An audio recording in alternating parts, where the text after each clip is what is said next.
When David, 57, and his wife, Louise Turpin, 49, were arrested and charged with torturing, abusing and imprisoning their 13 children, on January 14, no one was more incredulous than her own younger sister, Teresa Robinette, 37. I just kept saying, "This can't be true. This is a nightmare. This is crazy.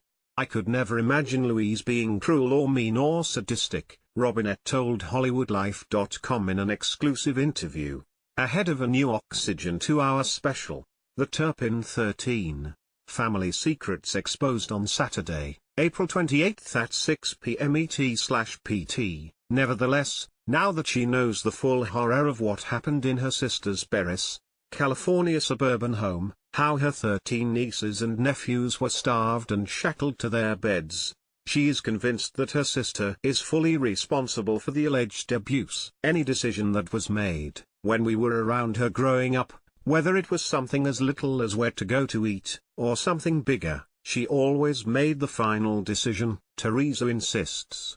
Louise was always in control of her life. I have reason to believe Louise was the driver of all this, and that her husband, David, went along.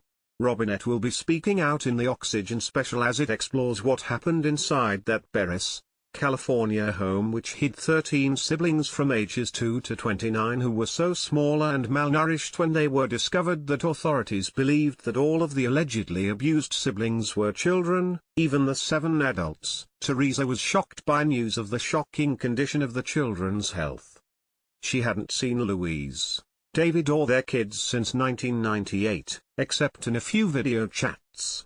The pictures we got, which Louise sent, always looked like healthy kids, happy kids. They always had smiles.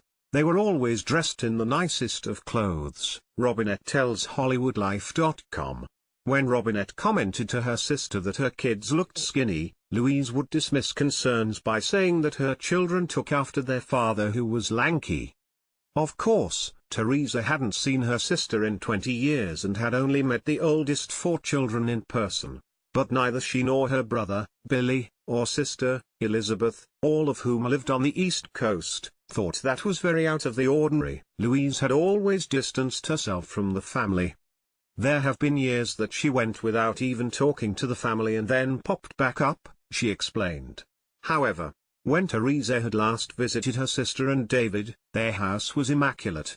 Nothing like the filthy, squalid and smelly home that the police entered, where they discovered the children held captive. Louise's home. I could have eaten off the floors when I was a kid and visited. I used to love Louise's house, she recounts. It was a shock to me, that dirty house. David and Louise Turpin were charged with 12 counts of torture, 12 counts of false imprisonment, 7 counts of abuse of a dependent adult, 9 counts of child abuse, and 1 felony assault, after their 17-year-old daughter managed to escape the house of horrors and call police. When authorities arrived they discovered all but the youngest 2-year-old, emaciated, with many of the siblings shackled and padlocked to their beds by chains, amidst complete and utter filth, including human waste. The oldest child, a woman, 29, weighed just 82 pounds. The children said they were beaten frequently, were sometimes strangled. They were only allowed to shower once a year, only permitted to wash their hands above the wrists. They didn't know how to use toothbrushes and had never seen a dentist, and they were fed very little and only once a day. They had no basic concept of what we would consider normal life. Teresa has only had 1 phone call with the youngest 6 of the children, since they were rescued, after being cleared by California's Children Protective Services. It was awesome. They were very talkative, she reveals, explaining that she's not allowed to say more about what they discussed. She is planning to go to California in June and expects to be able to visit with all 13 of her nieces and nephews.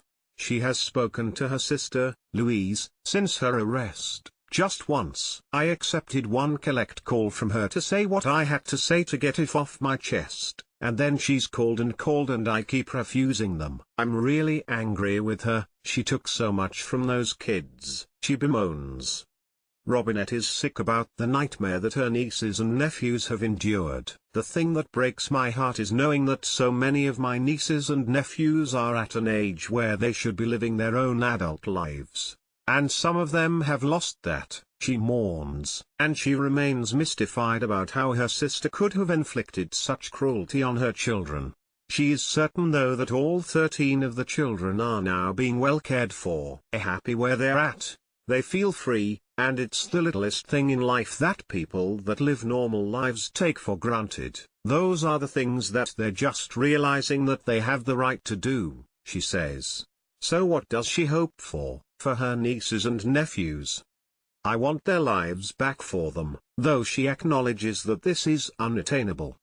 But from here going forward, I just want them to live the happiest, most positive life that they absolutely can. Tune into Oxygen's The Turpin 13, Family Secrets Exposed on Saturday, April 28 at 6 p.m. ET/PT.